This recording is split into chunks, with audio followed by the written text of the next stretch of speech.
My name is Geneviève Zubrzycki. I'm director of CREES, the Center for Russian, East European, and Eurasian Studies. I'm very glad you could make it to the special roundtable on Ukraine. Ukraine is having presidential elections on March 31st, and we wanted to take this occasion to discuss several issues, ongoing issues in Ukraine. At this time, there are 39 candidates on the ballot.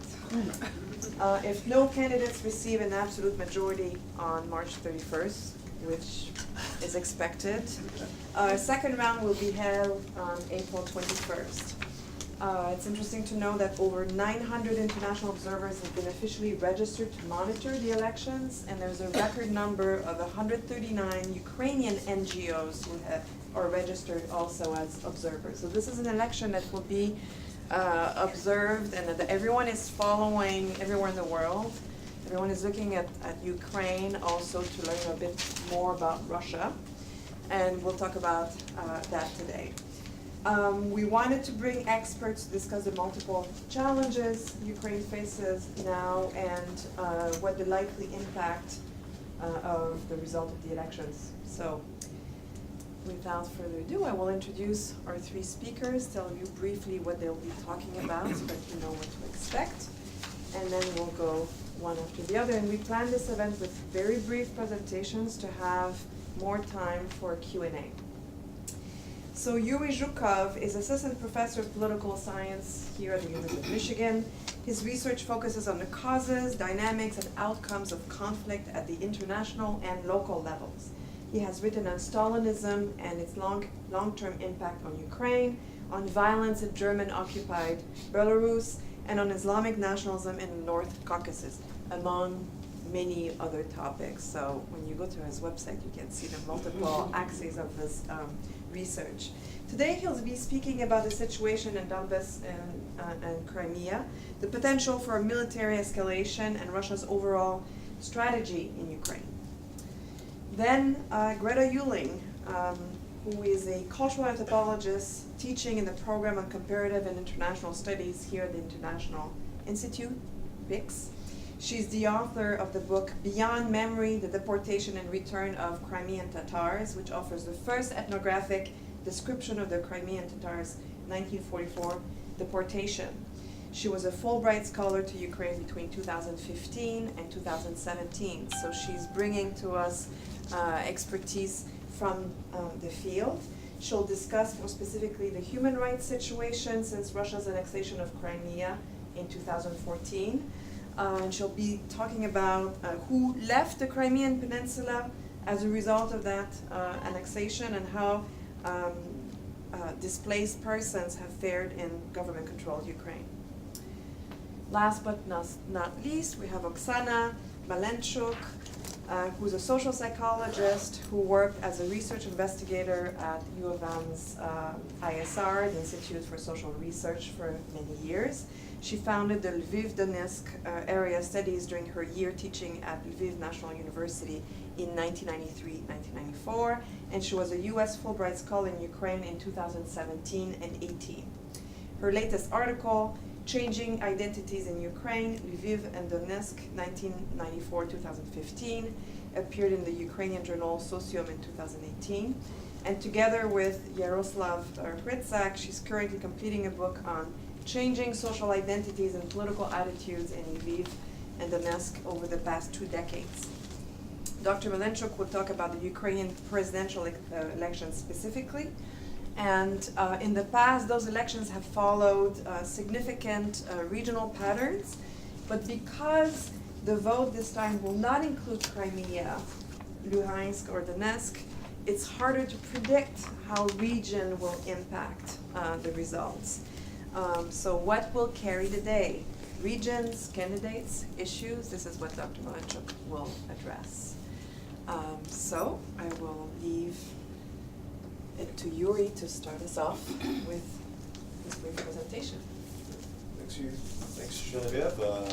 Thank you and Liz for organizing this event and for inviting me to speak. Welcome everybody. Happy anniversary, I guess. This week marks 5 years since Russia's annexation of Crimea. and the beginning of the so-called Russian Spring in southeastern Ukraine. And what I want to do is I want to just quickly give you a status update on where things stand in the east of Ukraine, the potential for military escalation, and what Russia's endgame appears to be in this conflict. So, by way of a status update, as of last month, the UN estimates that over 13,000 people have died in eastern Ukraine as a result of the conflict.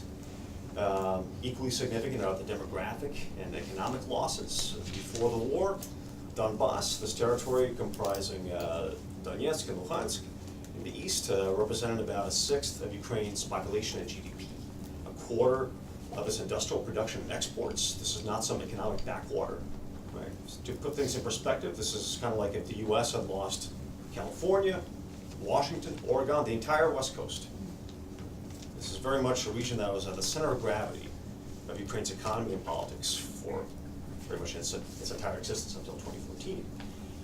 And for the last 3 years or so, the conflict has been in a kind of steady state. You can divide the conflict into two distinct phases. There was before Minsk II, which is the ceasefire agreement reached in February 2015, and after. And the Minsk II agreement put an end to the active conflict phase of the conflict, where the front line was fluid. There was a lot of real estate changing hands. But ever since then, things have kind of settled into an equilibrium. So what did Minsk II achieve on paper? This is a ceasefire agreement that was reached when Russian-backed forces were engaging in offensive operations against the city of Debaltseve, which is a strategic railroad town on the front line. And there are 7 conditions on Minsk II. First, ceasefire. Second, withdrawal of heavy artillery and rockets from the front line. Third, local elections under Ukrainian law. That also called for a halt to the economic blockade of the region, disarmament of illegal armed groups. Different sides disagree on who these illegal groups are. Transfer of border control to Ukraine. And finally, the constitutional reforms of local self-government for these territories on Ukraine's part. I think it's safe to say at this point that none of these things have happened.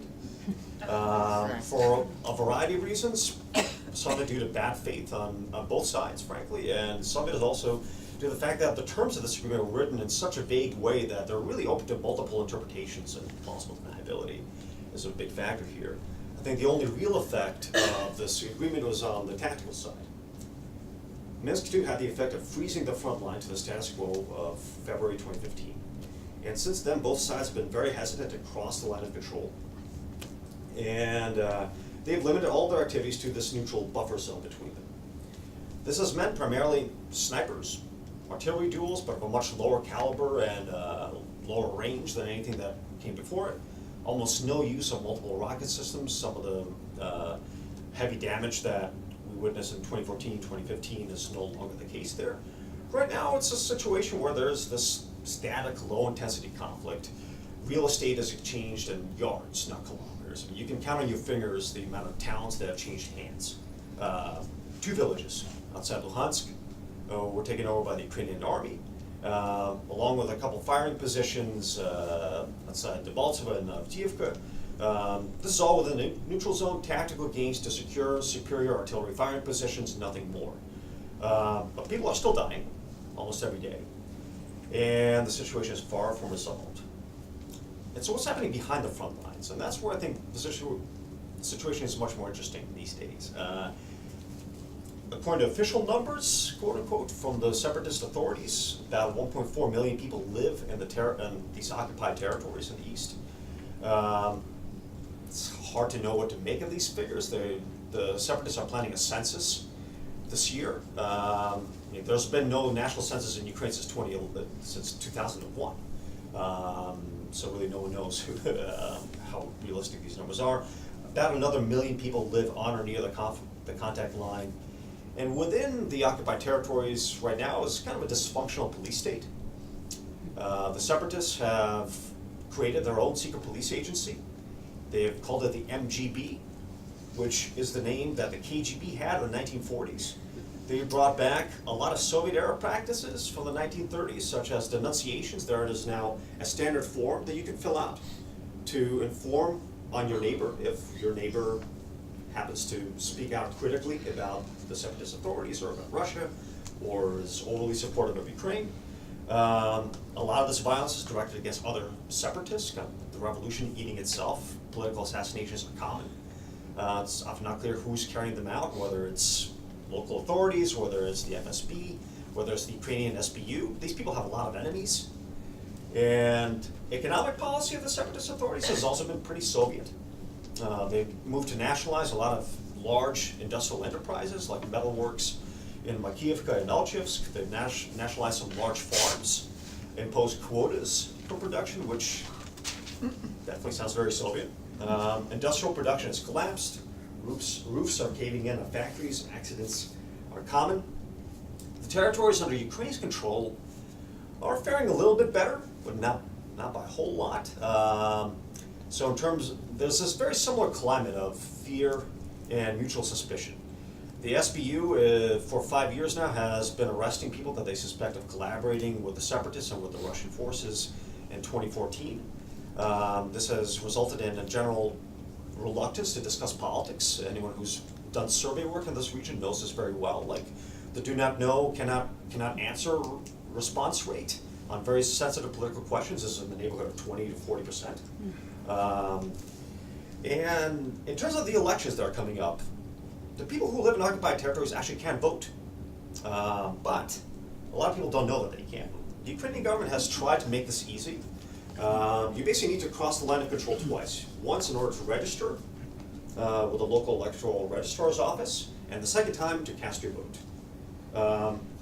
Most people who live in occupied territories either don't know that this option exists or are too afraid to cross the front line on the day of elections. I mean, people routinely cross the front line to collect their pensions, which Ukraine is still paying. But crossing the line of control on election day will result in some pretty unpleasant interrogations on their way back in. And given the overall, police state that's happening there right now, I think this is something that most local residents prefer to avoid. So what's Russia's endgame in all of this? Here I think there is some cause for optimism, although not too much. In the Donbass, Russia has pretty much already accomplished what it wants, which is frozen conflict, frozen-ish, let's say that. A permanent political crisis within Ukraine, increasingly radicalized politics, along with an insurance policy against Ukraine's NATO membership. In Russia, also, public opinion has soured, both on Crimea and on Russia's overall involvement in this conflict. So in 2014, March of 2014, 91% supported Russia's annexation of Crimea. These are North Korea numbers. And March of 2015, only 67% said that Crimea brought more benefit than harm to Russia. And just this month, 39% is that number. This is a huge drop, and this is not by some opposition-led survey firm. This is by Fond Общественного мнения, which is a pro-Kremlin survey firm. And Russia's strategy here, I think, military strategy reflects these political realities. A lot of the plausible deniability that Russia likes to have in Ukraine and in Syria, basically an attempt to buy itself some political space to make mistakes, to enable it to backtrack whenever possible. And Russia's military presence in Donbass, they rarely appear on the contact line, Russian soldiers. They prefer to be in the back, providing either offensive fires or intelligence support, air cover, providing a rapid reaction force. They basically prefer to put a local face on the rebellion. And when this approach fails, as it did in August 2015 or in February of 2015, the Russian General Staff steps in, Russian military steps across the line, punches Ukraine in the face, and withdraws. Basically using the minimum amount of force necessary to make their point, and no more. This is force used for coercion, not for conquest. It's mainly used to prove to Ukraine that they cannot win militarily. This is a conflict that you cannot win. They did that in Ilovaisk in 2014. And just to wrap up, late last year, there's a lot of talk about Russia potentially planning a new offensive. There's been a tank buildup across the border in the south, some troop movements within Crimea itself. And it's pretty easy to take a week's worth of Russian troop movements and drills and to paint a picture of an imminent invasion. And just to be clear, within the Southern Military District, which includes the border of Ukraine, Russia has the capability in place to engage in high-intensity conventional conflict with Ukraine at any time. There's no question about that. But, you know, a lot of what we're seeing, these tank buildups and things like that, are really part of a long-term strategy, basically structural changes to force posture. They're adding 3 new divisions, basically placing them on the border with Ukraine. They're modernizing a lot of hardware. And every now and then, Ukraine points to these movements and basically as an effort to get the conflict back into the international headlines. But even Ukraine's own force posture suggests that they're not really expecting an imminent invasion anytime soon. There's a somewhat more concerning situation in Crimea as pertains to the fresh water crisis in Crimea that perhaps some of the other panelists they mentioned in their talk. So basically, Ukraine used to provide 86% of Crimea's fresh water when Crimea was still under Ukrainian control. Kiev cut that off in May 2014. Russia has not solved this problem. There's been a lot of talk about potentially launching a limited military operation to capture a canal connecting the Dnieper River to Crimea. The problem is that Russians do not have the assets in place to do this. The Crimean Army Corps has very few maneuver units that are required the buildup of armor, infantry fighting vehicles, artillery, ammunition. All of this would have to come across on flatbed trucks across the bridge for the entire world to see. Some surprise would be impossible.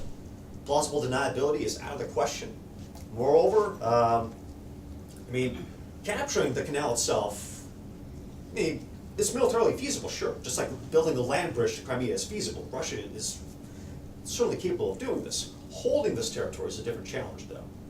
It's impossible to solve Crimea's supply problems without creating a whole host of other problems elsewhere. And part of this is because there's no army of local separatists to man checkpoints and to create a new line of control. Russian army would have to do this on their own. Plausible deniability is out of the question, but also it's easy enough to look at a map of Ukraine or any country and just think about ways that you can carve it up. But the reality is that states are full of these integrated pieces. They depend on each other for water, for electricity, for transportation. Saw this at the collapse of the Soviet Union. We're still dealing with this legacy now. And a lot of the supply problems that Russia currently faces in Crimea are evidence of the fact that they really did not think this through. This is opportunistic action, basically exploiting a power vacuum in Kiev at the time. And if their current military doctrine, stresses flexibility in times of crisis, basically being able to manage uncertainty through this rapid escalation, followed by rapid de-escalation, maintaining plausible deniability, such that if they face defeat in a conflict, it will still be politically manageable at home. That would not be possible if they engage in some kind of overt military action right now. And that, I think, is the only potential cause for hope right now that we have.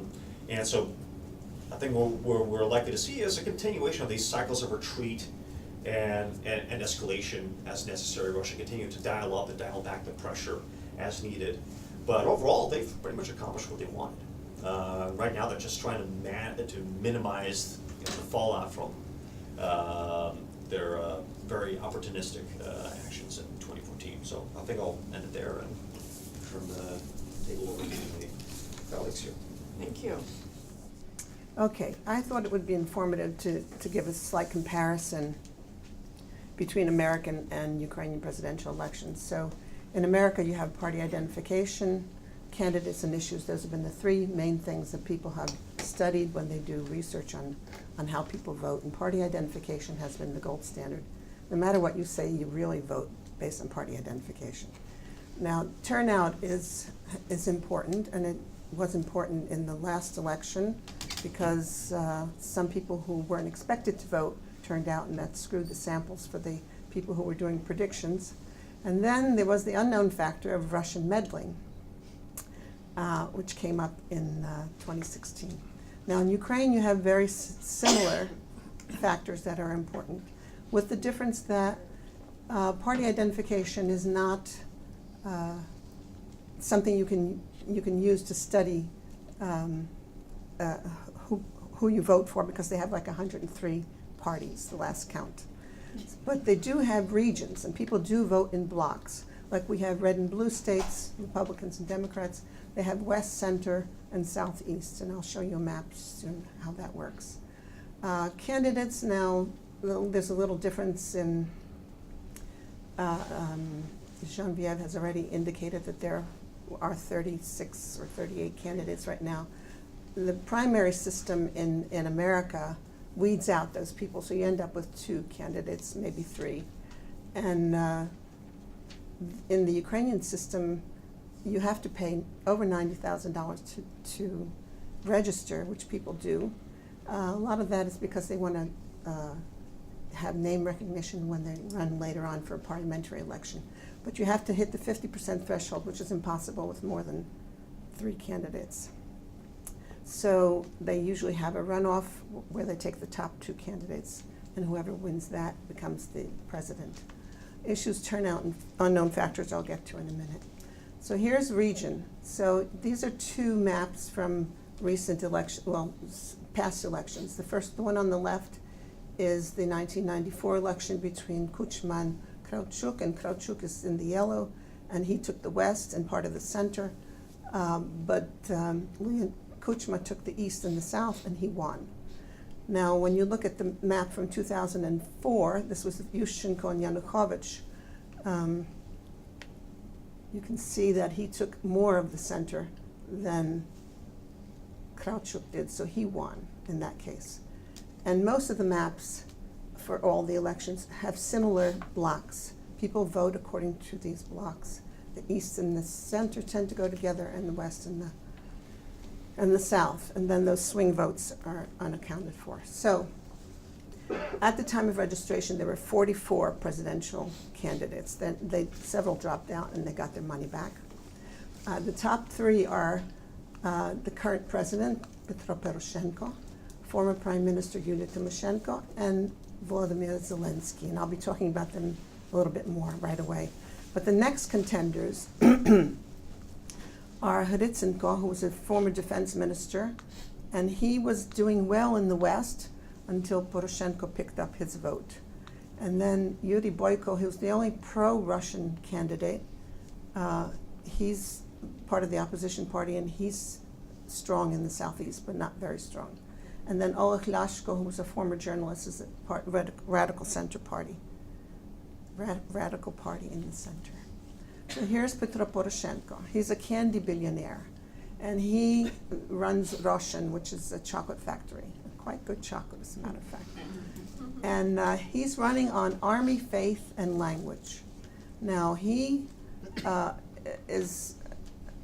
originally ran to end corruption, which he hasn't done. He originally ran to end the war with Russia, and he didn't do that. And then he also ran on the importance of the Russian language. So he was catering to the East. And in fact, he was one of the few people who won the election by a majority in the first round. So everybody voted for Poroshenko in 2014.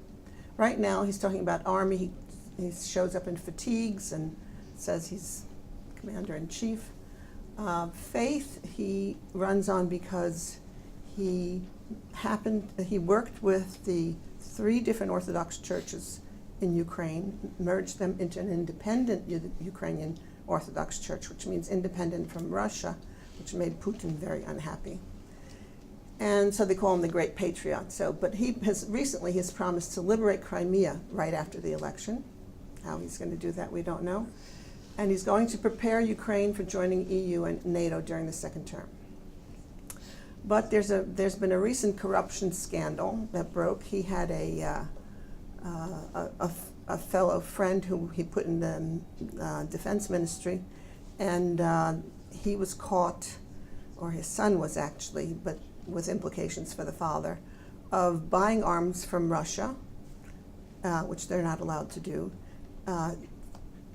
taking them through a third country and selling them to Ukraine at a high rate and making millions of dollars off them. And so he's been tainted by that, and you'll see in the polls he's dropped a little bit because of that. So the second candidate is Yulia Tymoshenko, who's a former prime minister. She's known as the gas princess. She made lots of money on all kinds of deals before she became prime minister with an oligarch, Lashchenko, and he's now jailed. She was a co-leader of the Orange Revolution with Yushchenko. She then reinvented herself as a populist, and what she's talking about now is, well, the IMF, International Monetary Fund, has insisted that as part of the money that they give to Ukraine, they have to stop subsidizing household gas payments, which they've been doing. So everybody's gas prices are going to rise. And currently the parliament has voted that in order to get a tranche of money from IMF. But it's not going to take place until 2020. So she's demanding that this not happen. She also promises to limit the influence of oligarchs, but it's rumored that she's had a good relationship with Kolomoisky, and it's rumored that he may be possibly backing her. She's also talking about creating an international fund to redevelop Donbass, which is where all the war is going on, and to restore everything exactly as it was before.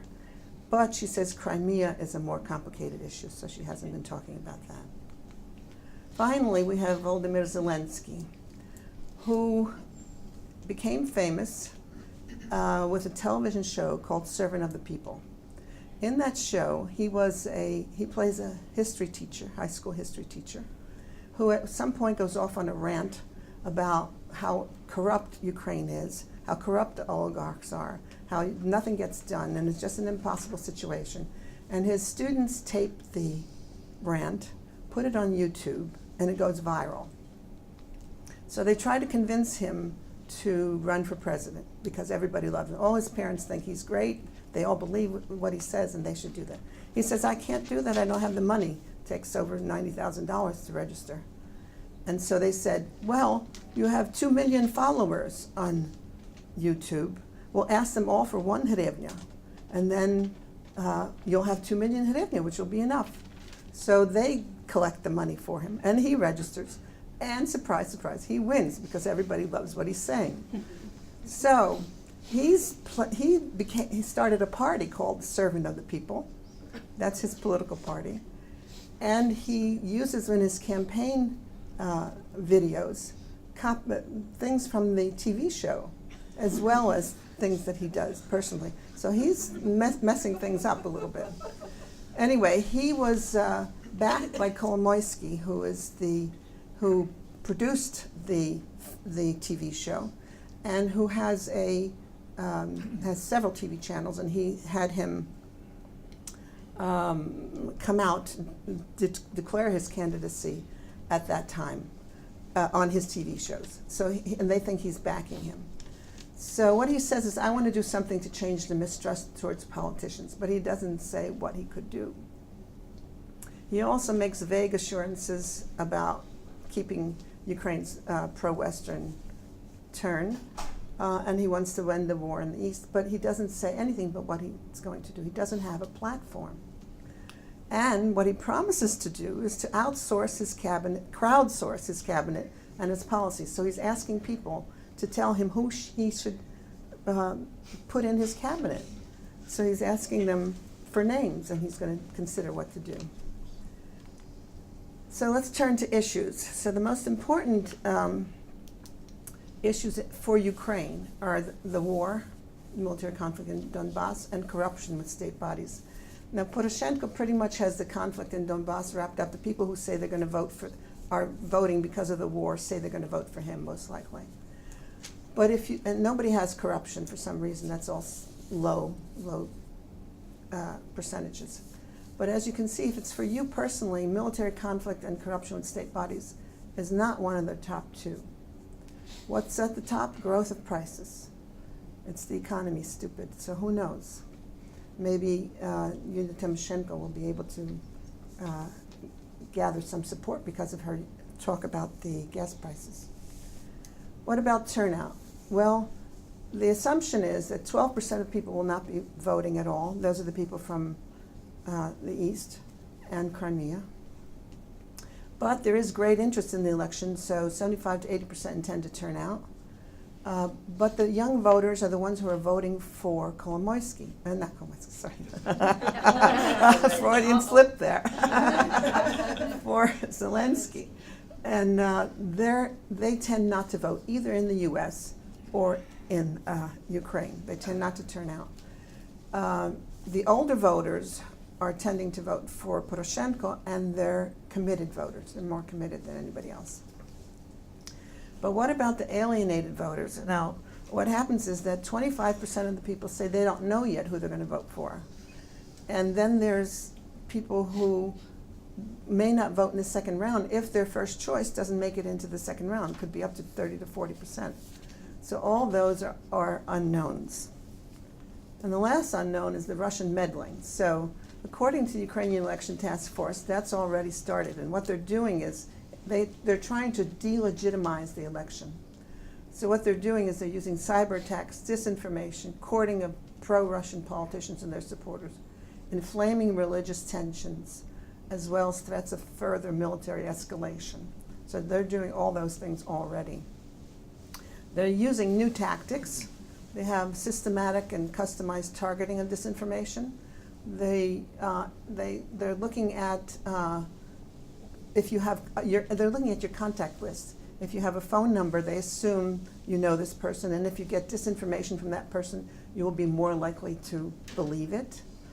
They're spoofing phone calls. I'm not quite sure how that happens. And then they're dumping manufactured emails in the public domain. So this is what the polls look like. So way at the end, So they started tracking these way in June of 18. And the candidates did not declare until January, the end of December right here. And Zelensky goes right up as soon as he declares. And he's at 25-26%. Yulia Tymoshenko, who has been going steadily up high, drops when he comes in. And she gets a low point here when Poroshenko goes up. But because of the scandal, he went down and she went up. So they're neck and neck, 16, 18%, somewhere in there.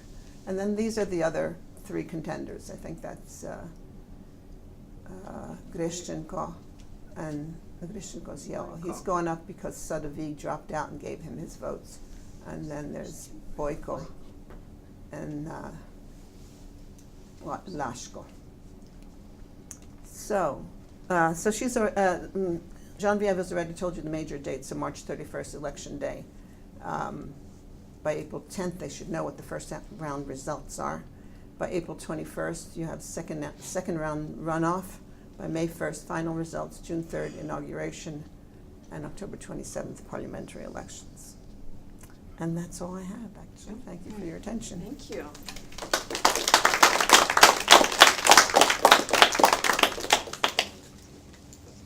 So we have half an hour for questions and discussions.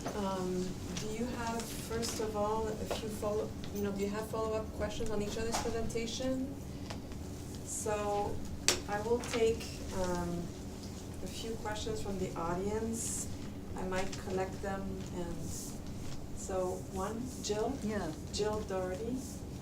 Okay. I wanted to ask you, Yuri, a question. I was very intrigued, the Russian endgame part, where you have this precipitous drop in support for the conflict, 91, 67, and then down to 39. What factors explain that drop?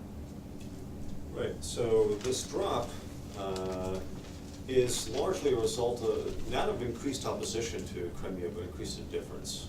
So it's on a Likert scale. Do you think Crimea's reunification with Russia is the way they put it?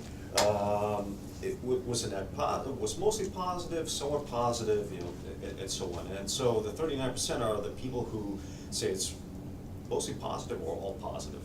And most of the movement away from their high mark of 91% and then 67% to that number as a result of people moving into the middle category of, it's neither harm nor benefit on average. Overall level of opposition is still in the single digits.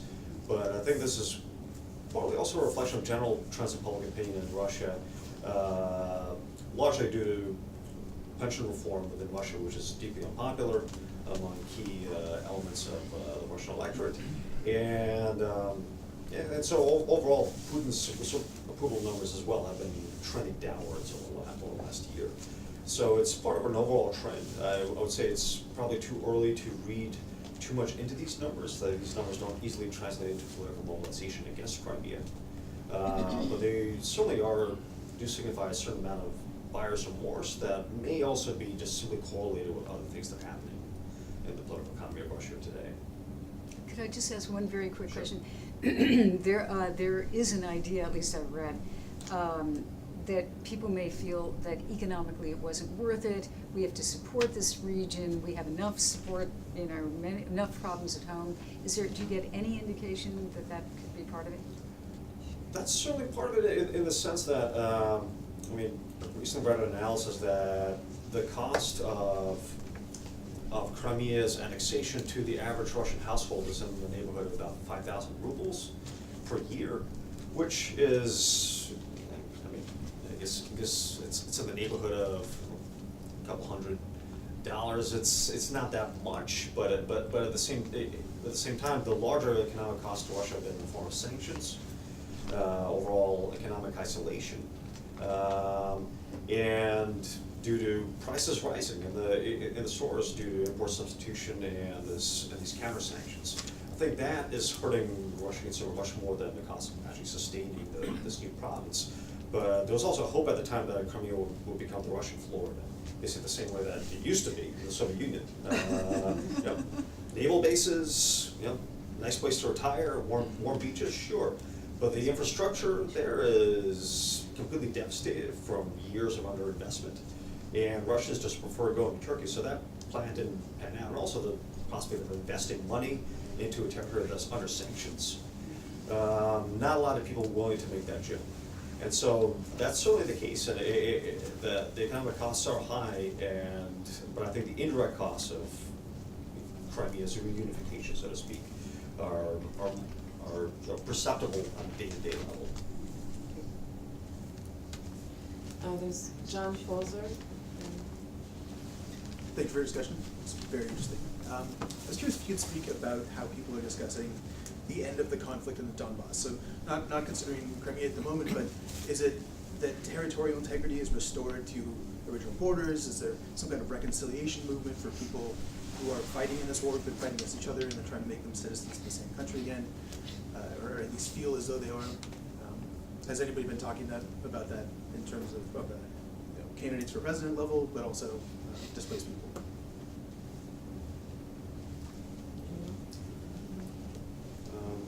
So pretty much every presidential candidate, and Oksana can speak to this as well, is in favor of reintegrating Crimea, embracing the blue and yellow flag above Donetsk and Luhansk.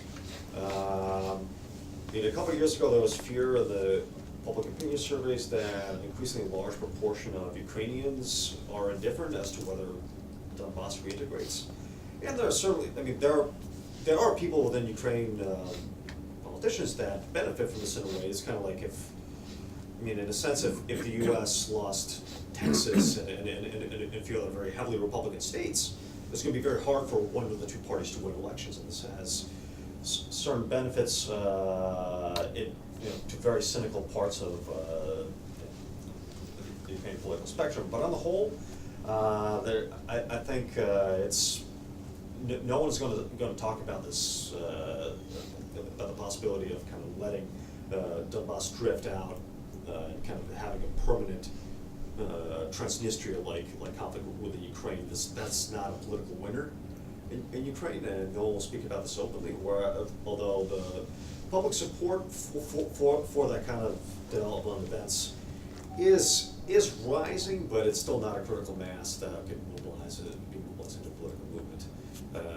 And officially, the position is still that we want to reintegrate. And actually, that's Russia's position as well. Russia's official endgame is they eventually want Kiev to take these territories back. They've agreed to this on paper.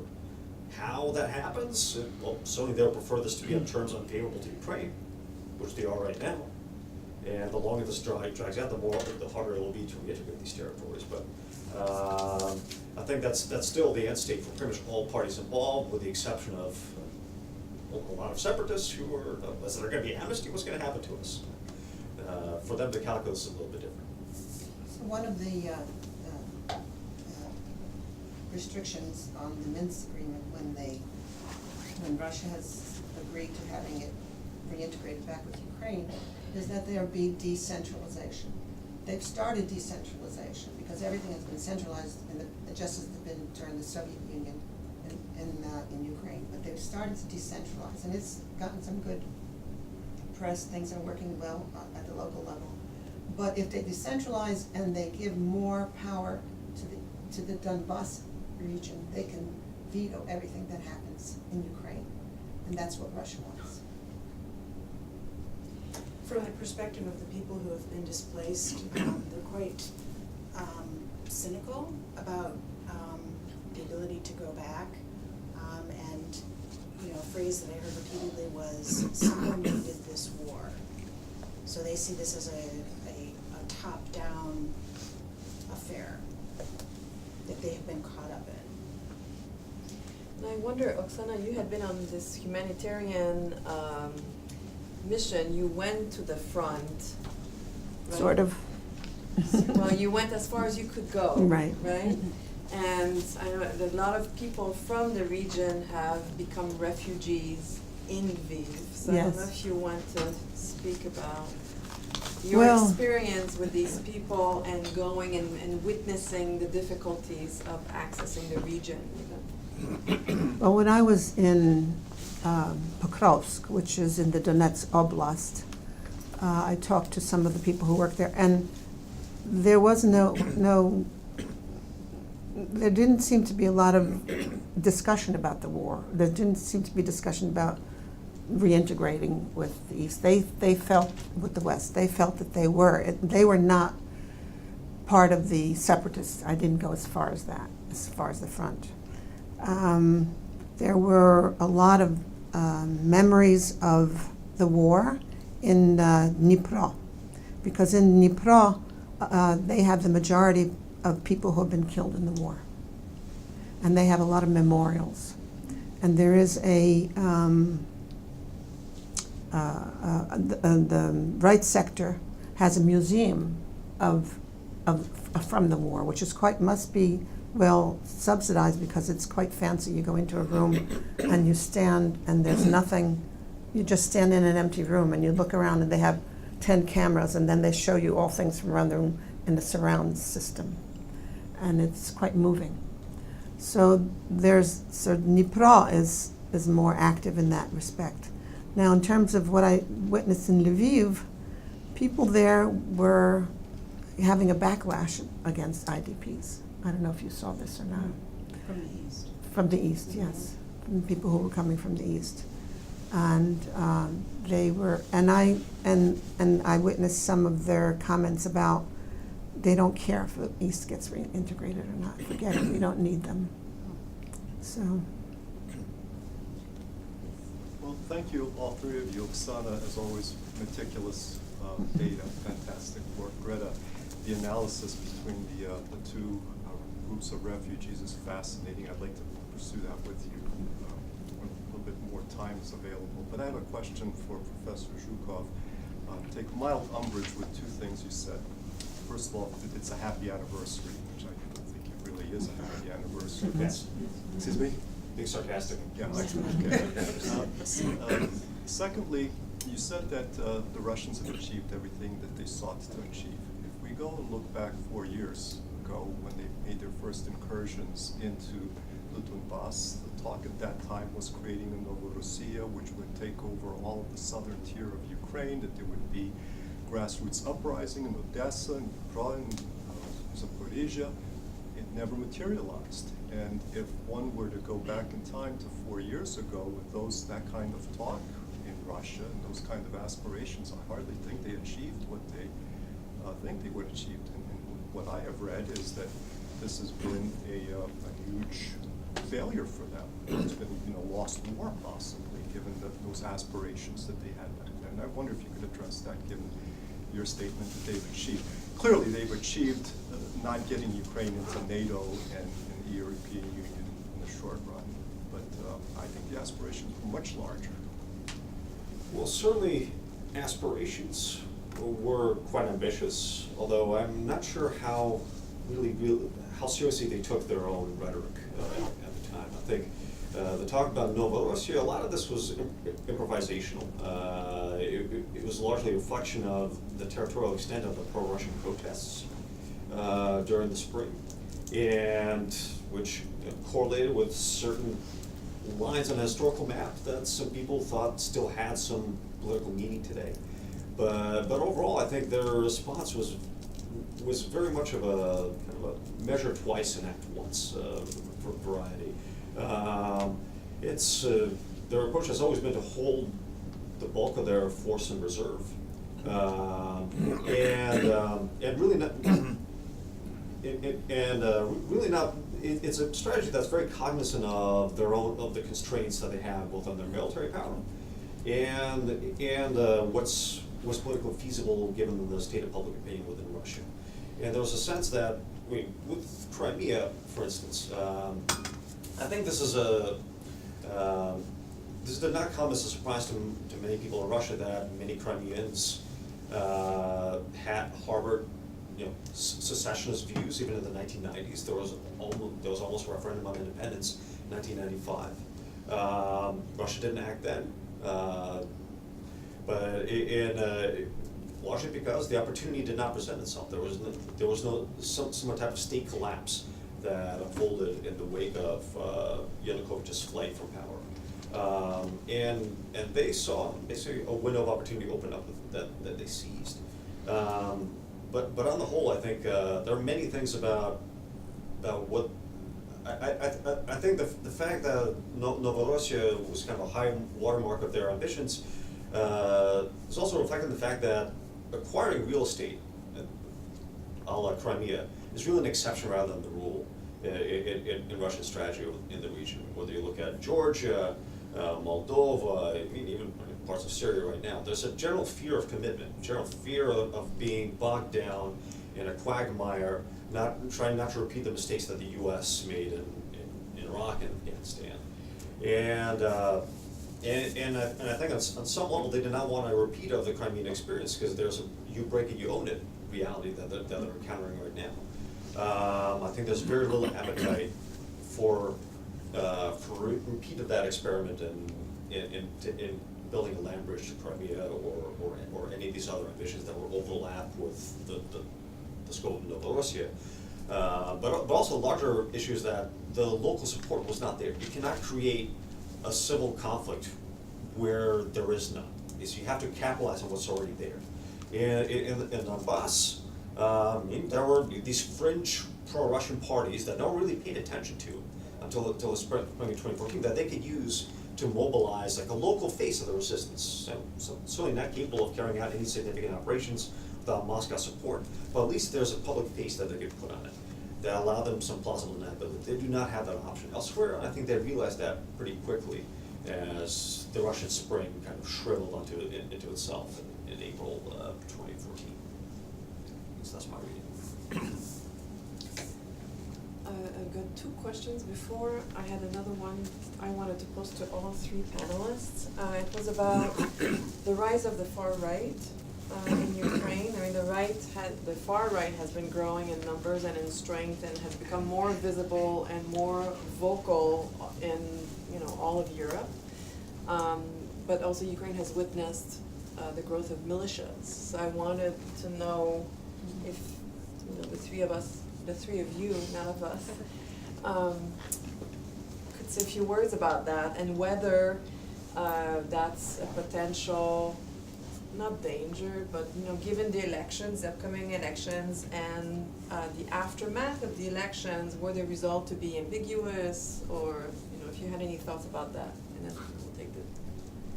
Well, there are dozens of far-right or extreme groups in Ukraine. There's the Azov National Corps, C-14 Right Sector, Karpatska Sich. They're not a cohesive right. They're splinter groups. They are prone to violence, as a means of persuasion. And the Azov group, for example, has been taken on to make sure that the elections are done properly, that there's fair and free elections. And they said they're going to be violence if there's going to be any monkey business. But who knows what's going to happen after the election. If somebody's favored candidate does not win, will there be violence because of that? Will there be protest movements? Will there be anything along those lines? Now, Russia, in its meddling, is trying to delegitimize the elections.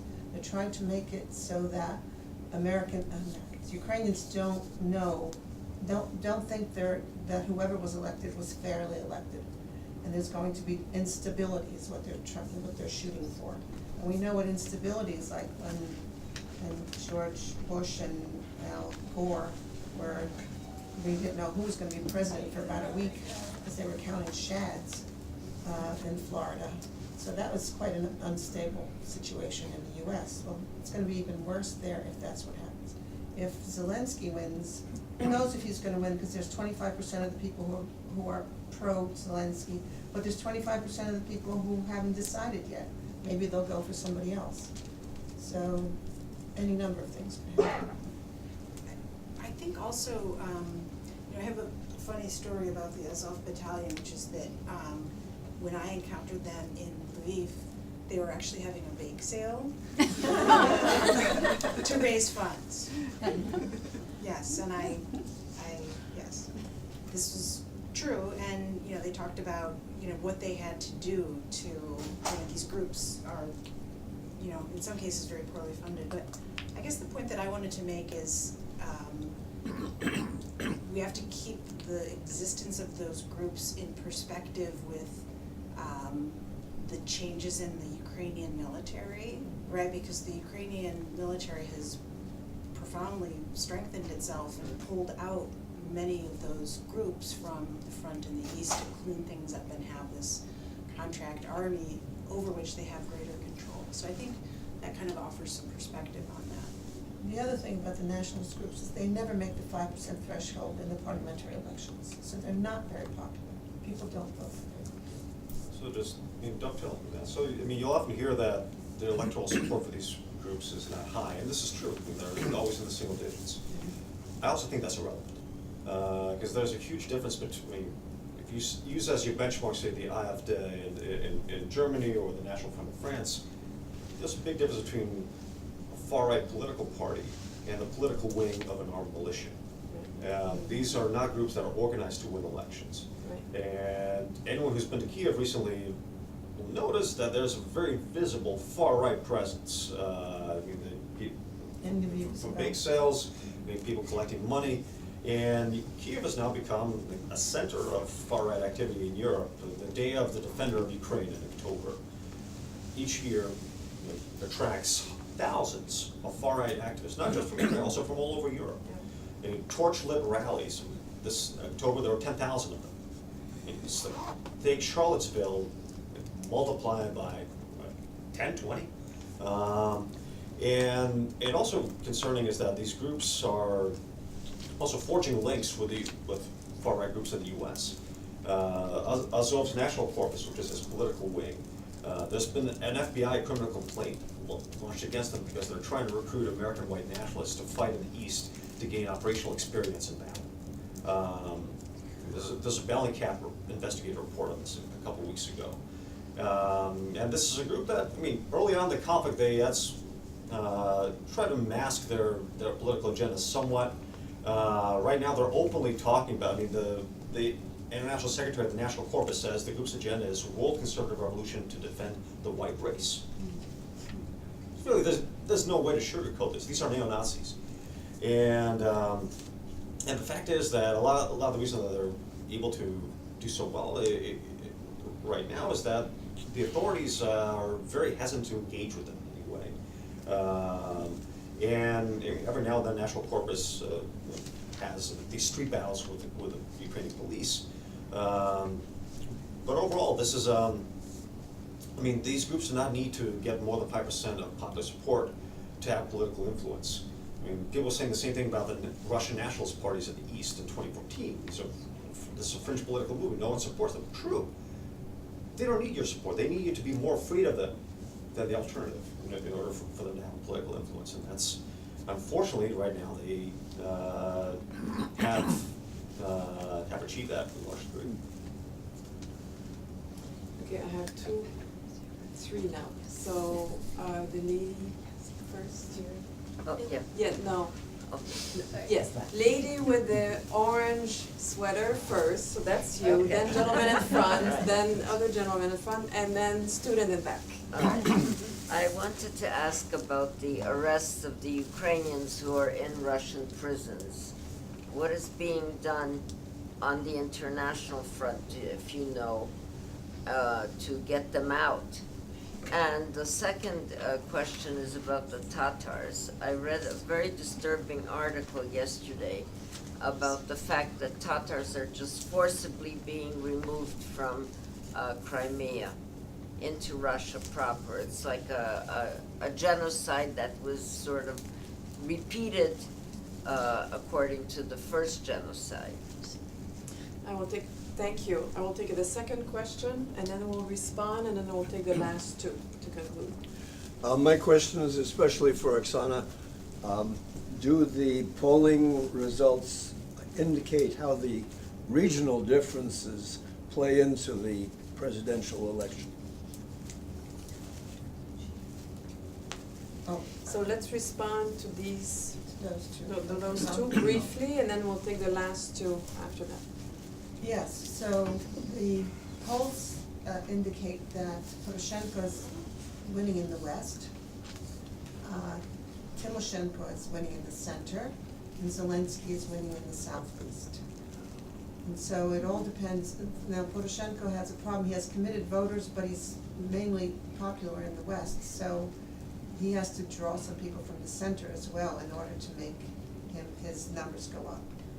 Timoshenko is drawing somewhat from the west, even though she's in the center, but she's also trying to draw from the east with these talks about redeveloping Donbass after the election.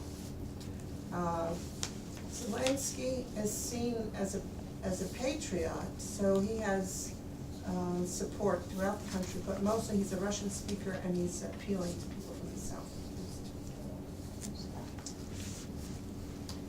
So the question was, what is being done about people who have been arrested? You know, there's been a fairly robust response on the part of the United Nations human rights mechanisms. It just hasn't been effective. So the UN General Assembly has had a number of resolutions. The International Court of Justice at The Hague had a ruling on ending discrimination against the Majlis. The Organization for Security and Cooperation in Europe, Parliamentary Assembly. Speak louder. Yeah, so the Parliamentary Assembly of the Council of Europe, the Organization for Security and Cooperation in Europe, the United Nations High Commissioner for Human Rights.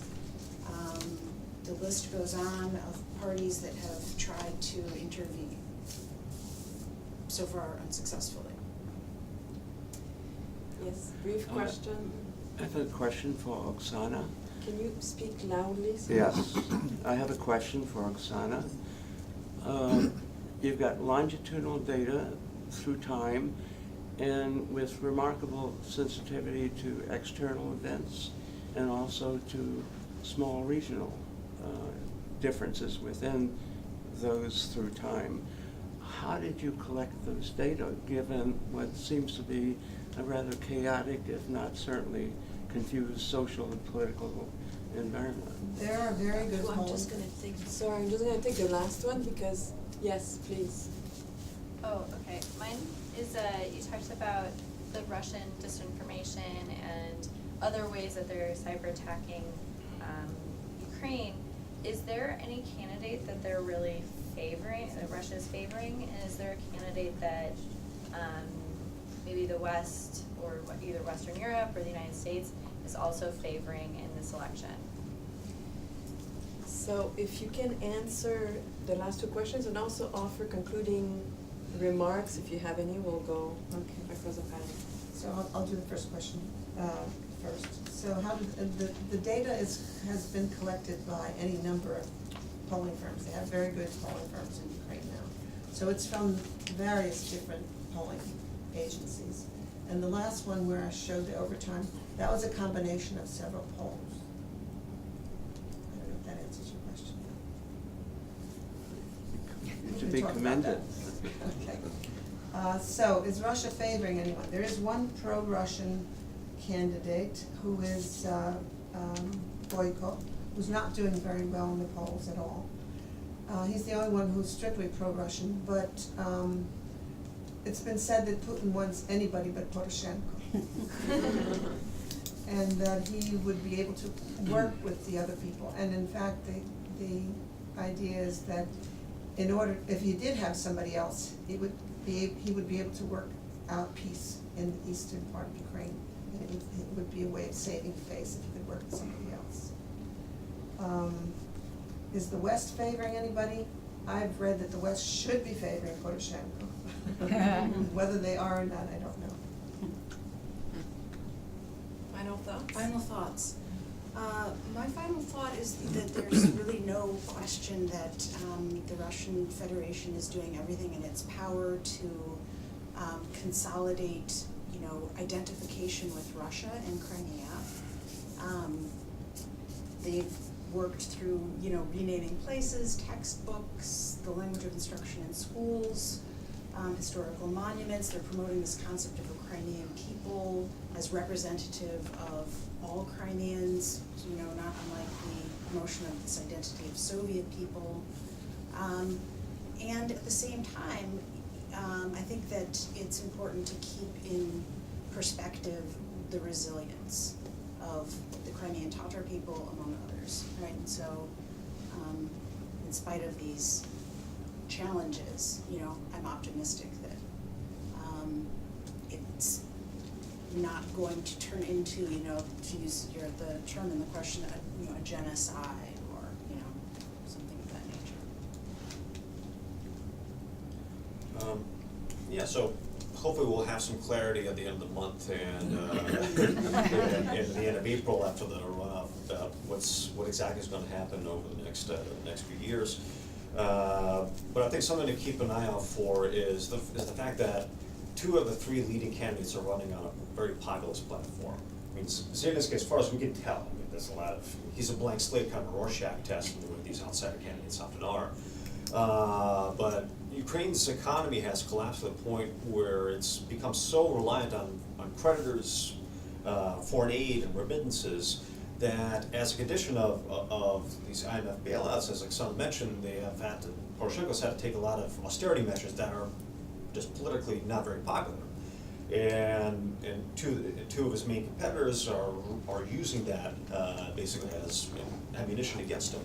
And it's a large question: what will happen when they come into power? It'll be very important not to increase spending or lower taxes, despite political pressures, to make sure that these IMF bailouts keep coming. At the same time, Ukraine's economy is very dependent on politics. You're talking about an economy where large businesses make up about 70% of the economy. And as a result of that, the economy is very dependent on the political landscape. And the economy usually takes a downturn right before elections. And we're seeing that right now. People are holding off on investment decisions until they know what's going to happen at the end of the election cycle. And if Zelensky wins, it's not really clear that that's going to bring any clarity whatsoever. It's kind of, the variance is going to be very high. A lot of uncertainty to come. And so, but overall, I think that the thing that is pretty clear in the public debate around this election is that, and one topic that I think we haven't really touched on here is corruption, which has been one of the hindrances blocking these IMF bailouts in the past. And just like the far right, corruption plays directly into the hands of Russian propaganda. Outside Moscow, I think Ukraine's corrupt political elite is the country's own worst enemy. And whether something can be credibly done on that front, people are kind of giving up hope on Poroshenko doing anything serious about that, is going to be the key question to consider, including on the willingness of these territories to countries, and whether Ukraine presents an attractive model for them to rejoin will depend largely on that. Well, we'll be following the events, and I want to thank our speakers for contributing to our knowledge of the evolving situation. Thank you.